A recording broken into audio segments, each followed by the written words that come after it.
नमस्कार दोस्तों, यह एक सच्ची घटना। एक ट्रेन अपने निर्धारित समय से काफ़ी लेट से चल रही थी।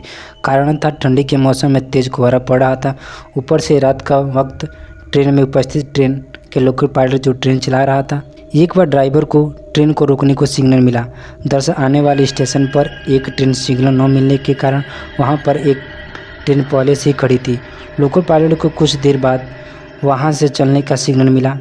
तभी उन्होंने ट्रेन का इंजन स्टार्ट किया और चलने से पहले चेतावनी के तौर पर ट्रेन का हॉर्न बजाया, ताकि अगर कोई भी ट्रेन की पटरी के आसपास हो या पटरी पर हो तो वहां से हट जाए।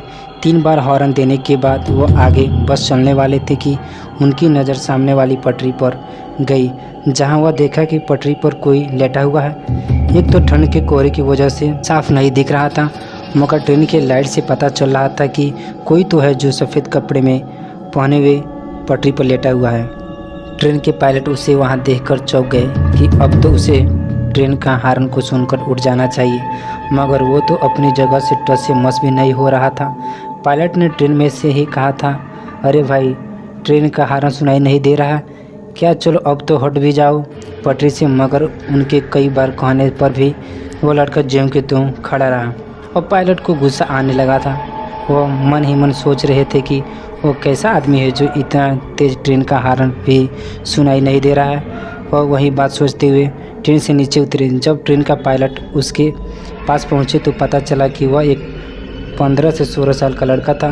पायलट ने फिर से उस लड़के से कहा, तुम्हें मेरी ही ट्रेन मिली है मरने के लिए? ये बोलते हुए ट्रेन का पायलट आगे बढ़ ही रहा था कि वह लड़का एकदम से खड़ा हो गया। उस लड़के खड़े होते देखकर पायलट ने एकदम रुक गए। पायलट अभी उस पर चिल्ला ही रहे थे कि वह लड़का अजीब से चाल में उनकी ओर बढ़ने लगा।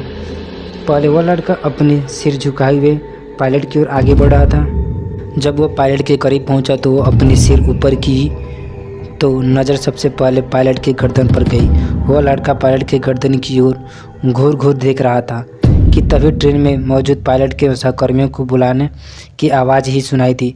जब उन्होंने पीछे देखा तो पाया कि उनके साथी उन्हें तुरंत ट्रेन में आने के लिए कह रहे थे। साथ ही वो काफ़ी डरे हुए लग रहे थे। पायलट ने समझ ही नहीं पा रहा था कि उनके साथ अचानक क्या हो गया। तब अपने साथियों को आवाज़ देकर कह रहा था कि बस आ रहा हूँ, पहले इस लड़के से तो निपट लूँ। यह कहकर वह वापस मोड़े तो वह लड़का उनसे काफ़ी दूर खड़ा था और घूर घूर कर देख रहा था। पायलट का गुस्सा अभी शांत नहीं हुआ था, मगर पहले ही उन्हें काफ़ी देर हो चुका और वह अब और काफ़ी देर नहीं कर सकते। वह वापस ट्रेन के इंजन में पहुंचते हुए उनके साथियों ने कहा कि तुम अभी अभी मरने से बचे हो। वह कोई लड़का नहीं था, तुमने शायद उसके पैरों को नहीं देखा। उस लड़के के पैर उल्टे थे। अपने साथियों का बात सुनने के बाद वह एकदम डर गए। इस बात को सुनते हुए तुरंत ट्रेन का स्टार्ट किया और वह वहाँ से निकल गए। वह पूरे रास्ते इसी बात को लेकर सोच रहे थे कि वह तो मुझे कुछ भी कर सकता था। तभी उन्हें ध्यान आया कि वह लड़का हमारे गर्दन की ओर देख रहा था। फिर उन्होंने जब अपनी गर्दन की ओर हाथ फेरा तो उन्होंने पाया कि उन्होंने अपने गले में बजरंगबली का एक माला पहने हुए थे। तब उन्हें पता चला कि शायद मेरी जान बजरंगबली की वजह से बची हुई है।